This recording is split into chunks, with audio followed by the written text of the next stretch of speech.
Most of you are old enough to remember the story of Patty Hearst. She was the rich, well-educated daughter of Randolph Hearst and the granddaughter of William Randolph Hearst, the heiress to a fortune and a publishing empire, engaged to be married, happy, and productive. And then she was kidnapped by a half-assed bunch of wannabe revolutionaries. They held her in a closet. She was isolated, frightened, and abused. And what happened? She joined her captors, shot up the front of a store, and was filmed helping them rob a bank. Stockholm Syndrome, the psychological tendency for the abused to join and even fight for their abusers. I renounce my class privilege, and I would never choose to live the rest of my life surrounded by pigs like the Hearsts. Patria o muerte, venceremos. Death to the fascist insect that preys upon the life of the people. She's reading from a script. How familiar does this sound? As many of you know, I have many friends who consider themselves liberals and who always vote for Democrats and against conservatives. The vast majority of them are good and decent human beings. They aren't communists. They don't hate America. And those of them with children raise their kids exactly the way I raised mine, to be responsible, considerate, hardworking citizens. The other day, I reposted something I'd made in 2012. This was from JFK's inaugural address. You know, the speech where he also said to ask what you could do for your country. This was 8 months before I came out of the closet as a conservative. When I posted it, I got zero hate from the folk singers on my friend list. John Kennedy was still held in reverence by liberals.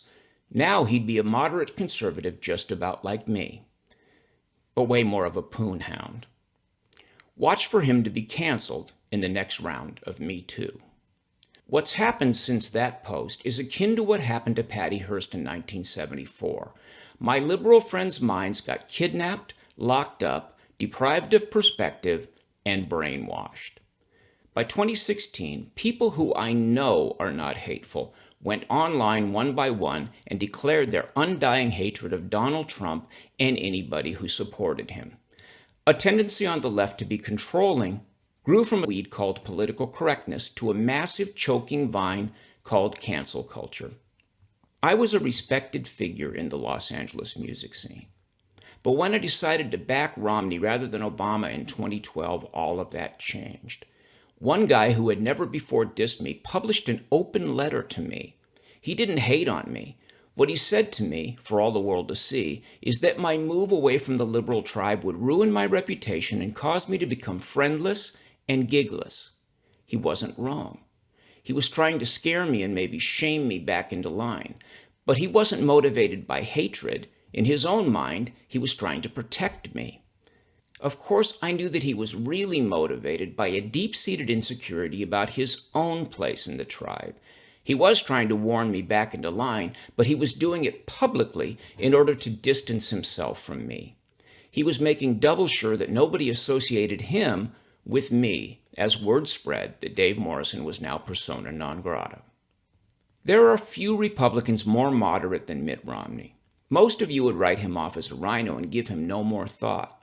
But long before cancel culture had a name, this longtime friend of mine knew that the culture we shared was already canceling me. As did all of my other friends who quietly unfriended me on Facebook, took me off their mailing list, and stopped sending me Christmas cards. Imagine what the music scene thought of me when I backed Donald Trump. Imagine what they thought when I refused to be intimidated, when I created my own gigs on my own terms and went on to build an online following bigger than any of theirs. During the Trump years, the noxious, choking vine of cancel culture took out hundreds of figures way more well-known than me. And most of those people were Democrats. Al Franken springs to mind.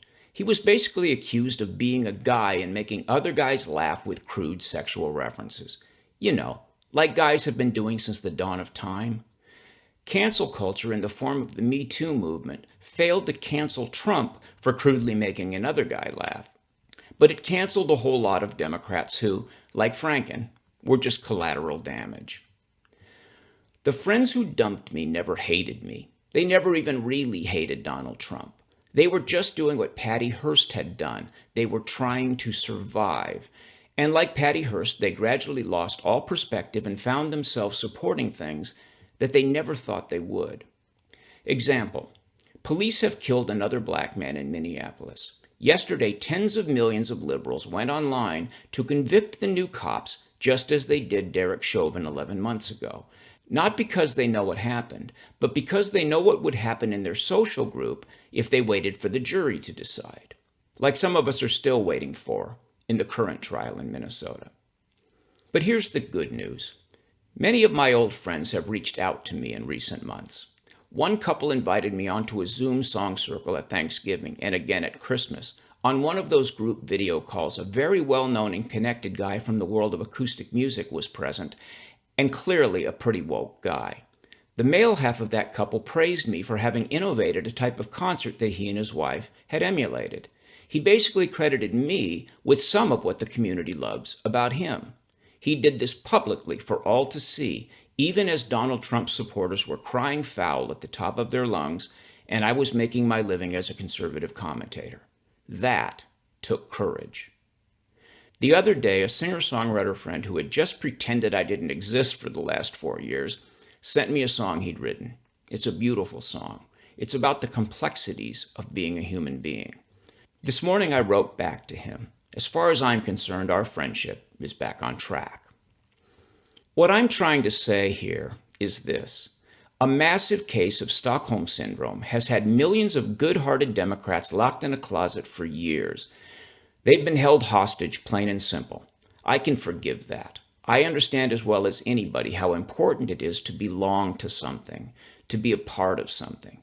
Expulsion from the group strikes mortal terror into the hearts of most humans. I get it. And now that I've been attacked and written off by a shitload of former BCL subscribers for failing to toe their narrative line since November, I know that not even the party of individualists is immune to the hive mind lure of cancel culture. My goal here at Blue Collar Logic has never been clearer in my mind. I'm not here to shame anybody. I'm not here to get even or destroy somebody on a Twitter thread or a Facebook post. I'm here to liberate. The tree of liberty has been covered with the nasty kudzu vine of political correctness for way too long. From now on, let my words be a razor-sharp cutting tool that helps to kill that vine and to save that tree. For everybody, even for those with whom I will always disagree. Thanks for watching. If you like this video, subscribe to our channel and then click the little bell to get notifications.